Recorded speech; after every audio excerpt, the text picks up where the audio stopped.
لا حول ولا قوة إلا بالله العلي العظيم. أعوذ بالله من الشيطان اللعين الرجيم. بسم الله الرحمن الرحيم. رب اشرح لي صدري ويسر لي أمري واحلل عقدة من لساني يفقهوا قولي. اللهم صل على محمد وآل محمد وعجل فرجهم. قرآن عزیزان السلام علیکم ورحمۃ اللہ وبرکاتہ. آج کا درس ہمارا جو ہے وہ درس احکام و طہارت ہے. خوب ہمیں پچھلے درس میں مطہرات وغیرہ اور وہ چیزیں کہ جو پاک کرتی ہیں نجاست کو، ہم اس موضوع پر پڑھ رہے تھے. ہم نے پانی کس طرح سے پاک کرتا ہے نجاست کو، کس طرح سے نجاست کو نکالتا ہے، مثلا نجاست کو برطرف کرتا ہے، وہ پڑھا تھا. اس کے بعد ہم نے جو ہے وہ زمین کے بارے میں کہ کس طرح سے زمین جو ہے وہ نجاست کو برطرف کرتی ہے، اس کے بارے میں پڑھا تھا.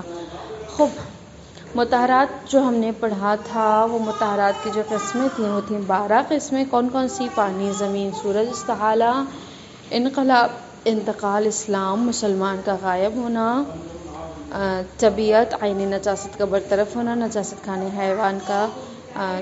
والے حیوان کا استبراء، ذبح ہوئے حیوان کے بدن سے خون کا خارج ہونا. خوب یہ سارے مطہرات تھے کہ جو طاہر کرتے ہیں، پاک کرتے ہیں. مسئلہ نمبر 185 سورج، یعنی ہم نے پانی کا پڑھ لیا، زمین کا پڑھ لیا. تیسرا جو ہے ہماری مطہرات کی جو قسم ہے وہ ہے سورج ہے. تیسرا مطہرات کہ سورج کس طرح سے نجاست کو پاک کرتا ہے. مسئلہ نمبر 185 سورج زمین، عمارت اور دیوار کو 5 شرطوں کے ساتھ پاک کرتا ہے. اول یہ پہلی شرط، نجس چیز اس طرح سے تر ہو کہ اگر دوسری چیز اس سے لگے تو تر ہو جائے. لہٰذا اگر وہ چیز خشک ہو تو اسے کس طرح تر کر لینا چاہیے تاکہ دھوپ سے خشک ہو. یعنی پہلی شرط کیا ہے کہ نجس چیز اتنی زیادہ گیلی مثلا تر ہو، یعنی اتنی زیادہ گیلی ہو کہ اگر اس سے کوئی دوسری چیز جا کر لگ جاتی ہے، ٹچ ہو جاتی ہے، تو وہ دوسری چیز کو بھی کیا کر دے؟ نجس کر دے. یعنی اتنی گیلی ہونی چاہیے. ٹھیک ہے. کون کون سی چیزیں؟ زمین، عمارت اور دیوار وغیرہ، جسے ہم دھلائی کر کے پانی سے جو ہے وہ پاک نہیں کر سکتے ہیں. تو یہ چیزیں 5 شرطوں کے بنا پر جو ہیں وہ پاک ہوتی ہیں. سب سے پہلی شرط میں کہہ رہے ہیں کہ اگر ان میں سے کوئی چیز اس طرح سے نجس ہو جاتی ہے کہ اگر وہ اتنی تر ہو کہ دوسری چیز کو بھی نجس کر دے، یعنی دوسری چیز جو اس میں لگ جائے تو وہ بھی تر ہو جائے. لہٰذا وہ کیا کرے؟ اگر وہ چیز خشک ہو تو اسے کس طرح تر کر لینا چاہیے؟ اس طرح یعنی تر کر لینا چاہیے کہ وہ کیا ہو،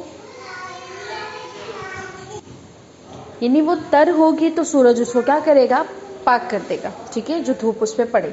لیکن اگر اتنی خشک ہے کہ اس کی جو تری ہے دوسری چیز میں جا کر وہ نہیں لگ پائے گی، یعنی ہلکی سی نمی جیسے خالی گیلا پن ہے کہ دوسری چیز اس میں ٹچ ہو رہی ہے تو وہ اس کو گیلا نہیں کر رہی ہے.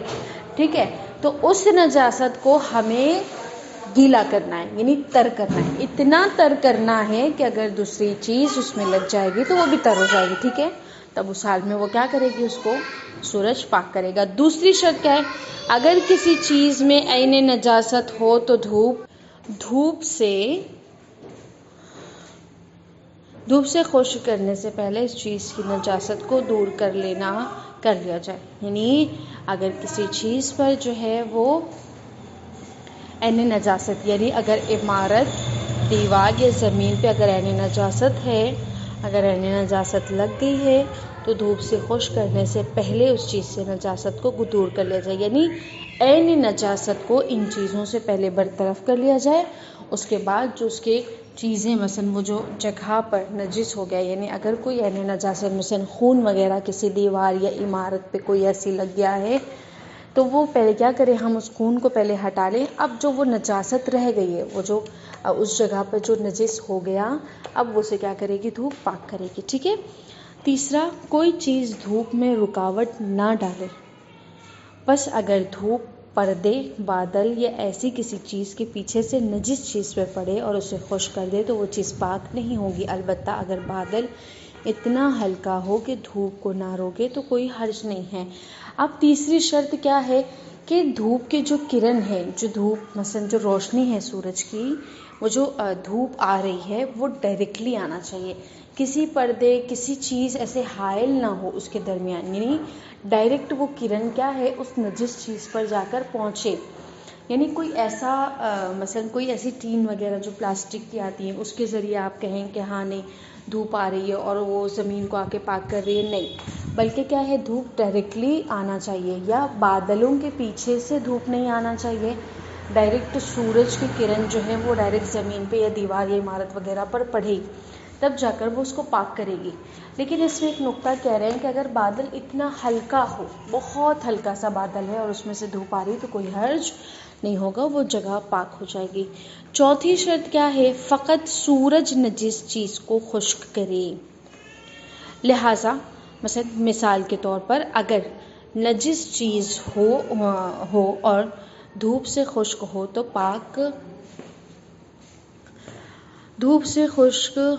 پاک نہیں ہوتے، یعنی صرف اور صرف سورج اسے پاک کرنا چاہیے، ٹھیک ہے؟ یعنی سورج خود بذات ہی نجس چیز کو پاک کرتا ہے، لیکن اگر کسی نجس چیز کو دھوپ اور ہوا دونوں نے مل کر خشک کیا ہے تو وہ پاک نہیں ہوتی ہے، ٹھیک ہے؟ یعنی ہوا بھی چل رہی ہے اور دھوپ بھی اس پر پڑ رہی ہے تو ہوا نے اس چیز کو خشک کر دیا ہے، یعنی وہ ایک طریقہ ہوتا ہے اسے دیکھنے کا، سمجھنے کا۔ اگر یہ کہا جائے کہ اگر دھوپ اور ہوا دونوں نے اس کو جو ہے وہ پاک کیا ہے، دونوں سے ہی وہ خشک ہو گئی اور وہ جگہ جو ہے وہ پاک ہو گئی تو یہ نجس کہلائے گی، لیکن اگر صرف دھوپ نے پاک کیا ہے تو کوئی اشکال نہیں ہے۔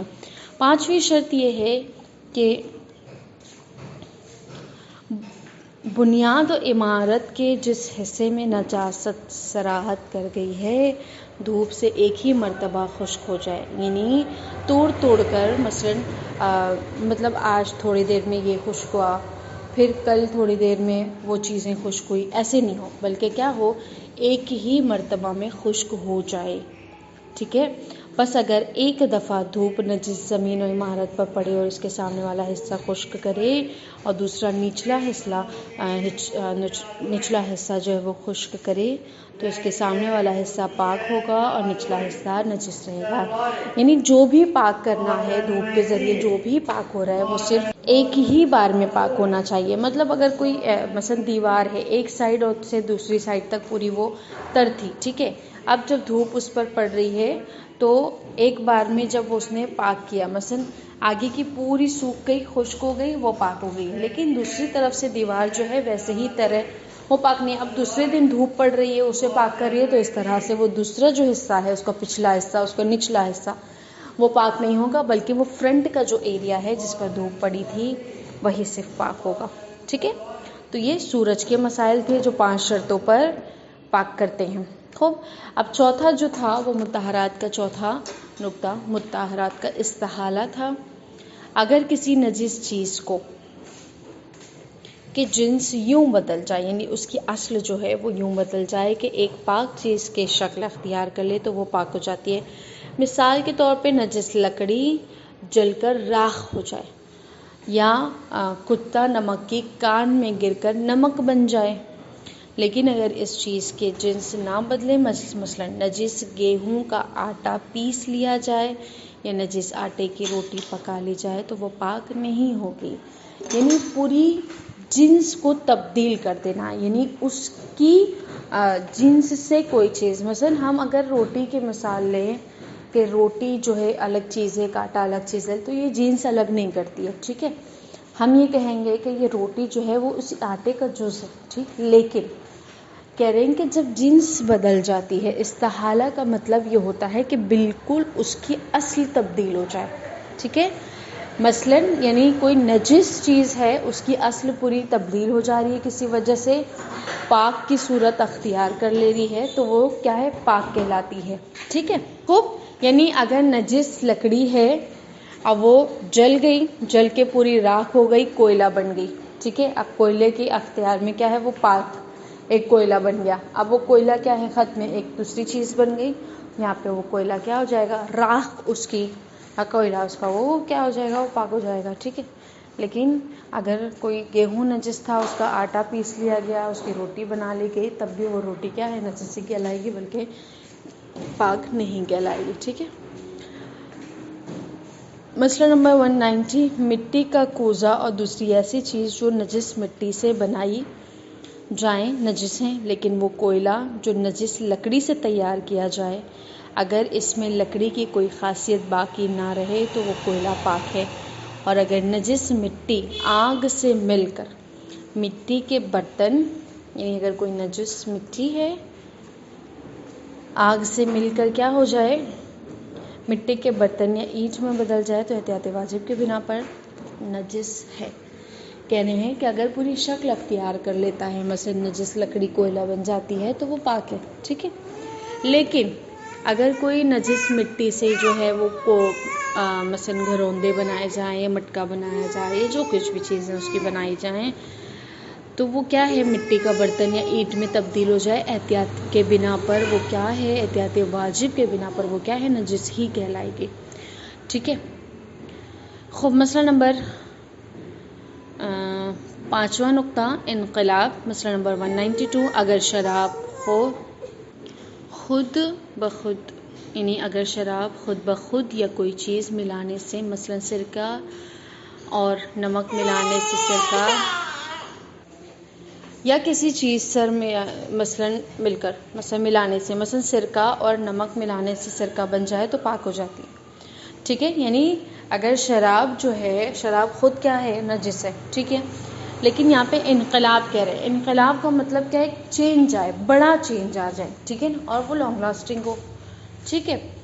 تو یہاں پر وہ کہہ رہے ہیں کہ یہ جو چینج ہے, جو اس میں تبدیلیاں آ رہی ہیں, وہ جو لانگ لاسٹنگ تبدیلیاں آ رہی ہیں, وہ یہ کہ اگر شراب خود بخود یا کوئی چیز ملنے سے جو ہے, اگر کسی چیز کو اس میں ملا دیا گیا ہے, مثلا اگر کسی مثلا سرکہ اور نمک ملانے سے سرکہ بن جائے, یعنی اگر شراب کے اندر کوئی سرکہ یا نمک وغیرہ ڈال دیا جائے اور وہ شراب کی صورت سے ہٹ کر سرکے کی صورت اختیار کر لے, تو وہ کیا ہو جائے گا, پاک ہو جاتی ہے. ٹھیک ہے. یعنی شراب خود کیا ہے, نجس چیز ہے, لیکن اس کے اندر ملاوٹ ایسی ہو رہی ہے کہ وہ پاک چیز کی شکل اختیار کر لے رہی ہے, چینج ہو جا رہا ہے, اس کو منتقل کر جا رہی ہے, وہ مطلب ایک چیز سے دوسری چیز میں بدل جا رہی ہے, تو وہ کیا ہو جائیں گی, پاک ہو جائے گی.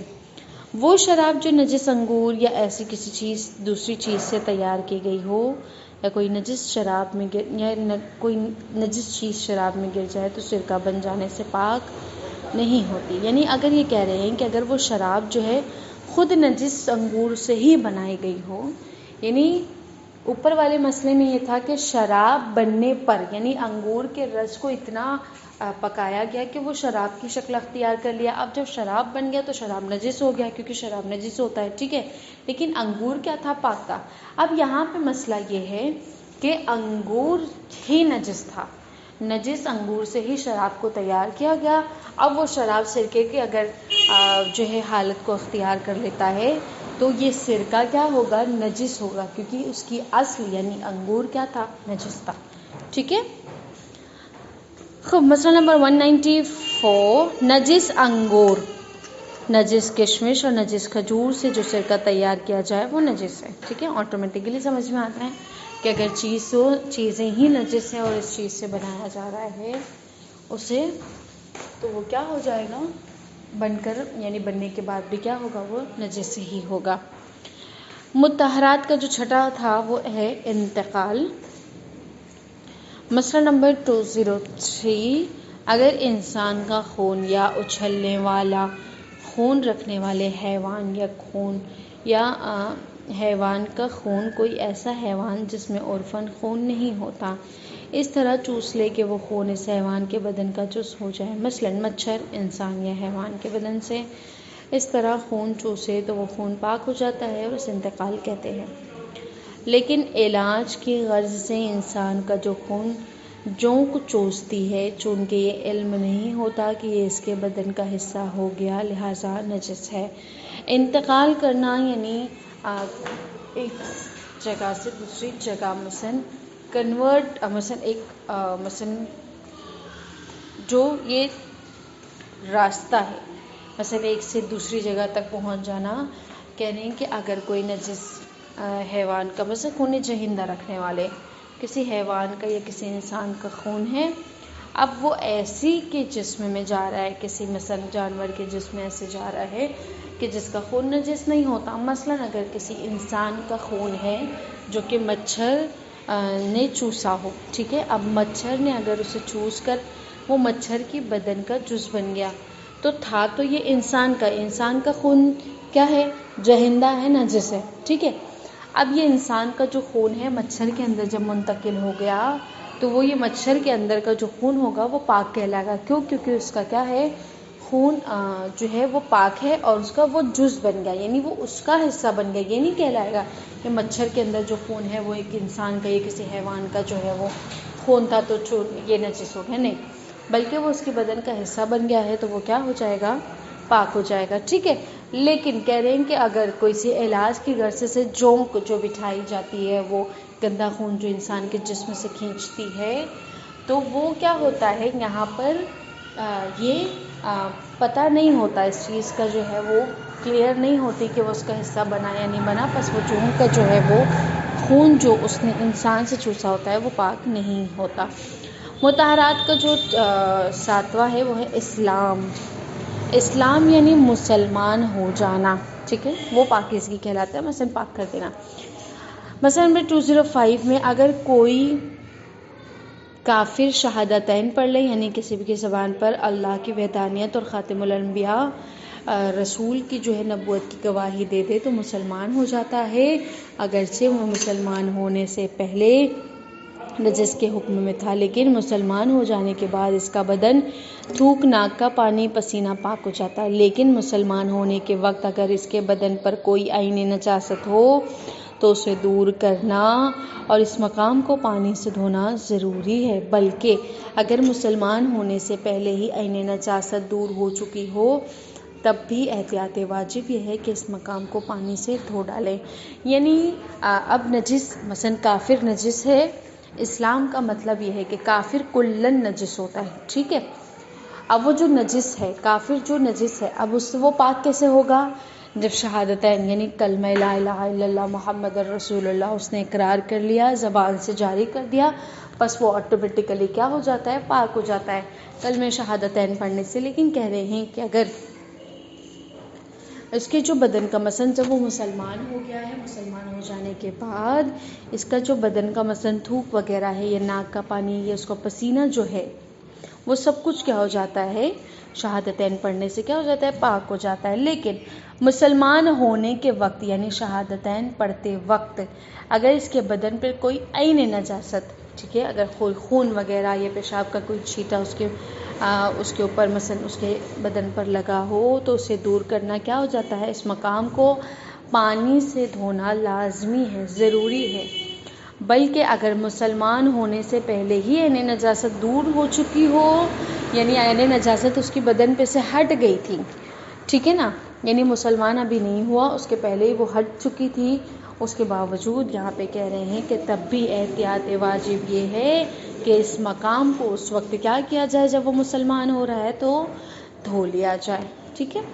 مسئلہ نمبر 207 اگر کافر شہادتین پڑھ لے اور یہ معلوم نہ ہو کہ وہ دل سے مسلمان ہوا ہے یا نہیں تو وہ پاک ہے، اور اگر یہ علم ہو کہ وہ دل سے مسلمان نہیں ہوا لیکن ایسی کوئی بات اس سے ظاہر نہ ہوئی ہو تو ہے، تو توحید اور رسالت کی شہادتین کے منافی ہو تو صورت وہی ہے، یعنی وہ پاک ہے. یعنی صرف زبان سے کہہ لینا ہی کیا ہو جاتا ہے؟ پاکیزگی کی اس کی گواہی دیتا ہے، یعنی کہ وہ پاک ہو گیا ہے. لیکن اگر یہ حالت ہو کہ اگر کوئی اس نے ایسی ظاہراً کوئی چیز انجام نہیں دی گئی جو ڈاؤٹ فل کرے انسان کو، جس سے یہ ظاہر ہو جائے کہ نہیں اس نے صرف زبان سے ہی جو ہے وہ اقرار کیا تھا توحید اور نبوت کو، بس اس صورت میں نہیں، بلکہ کیا ہے اس نے ظاہراً کوئی کام ایسا انجام نہیں دیا ہے اور اس چیز میں اگر ڈاؤٹ ہو رہا ہے کہ کیا پتہ وہ دل سے مسلمان ہوا ہے یا نہیں، تو اس چیز میں وہ کیا ہے؟ پاکیزگی کا حکم رکھتا ہے. وہ آج کے درس جو ہے وہ احکام طہارت کا یہ تھا کہ 7 نقطے تک ہم نے مطہرات کے پڑھے ہیں، کہ 7 مطہرات تک ہم نے پڑھے کہ کس طرح سے مطہرات میں جس چیز کو پاک کرتے ہیں، ٹھیک ہے. آپ کے آج کے درس سے جو ہے پہلا سوال یہ کہ سورج جو ہے وہ کتنی شرطوں کے ساتھ اور کن چیزوں کو پاک کرتا ہے. دوسرا سوال یہ کہ اگر سورج ایک بار میں کسی نجس دیوار کو اگر ایک بار میں خشک نہ کرے تو وہ دیوار پاک ہوگی یا نہیں. تیسرا سوال استحالہ کسے کہتے ہیں. چوتھا سوال اگر نجس انگور سے شراب بنائی گئی ہو اور وہ شراب سرکے میں تبدیل ہو جائے تو یہ سرکہ کس چیز کا حکم رکھتا ہے؟ آیا یہ سرکہ پاک ہے یا نجس؟ پانچواں سوال یہ ہے کافر کن شرائطوں پر پاک ہوتا ہے؟ وصلی اللہ علی محمد وعلی محمد والسلام علیکم ورحمۃ اللہ وبرکاتہ.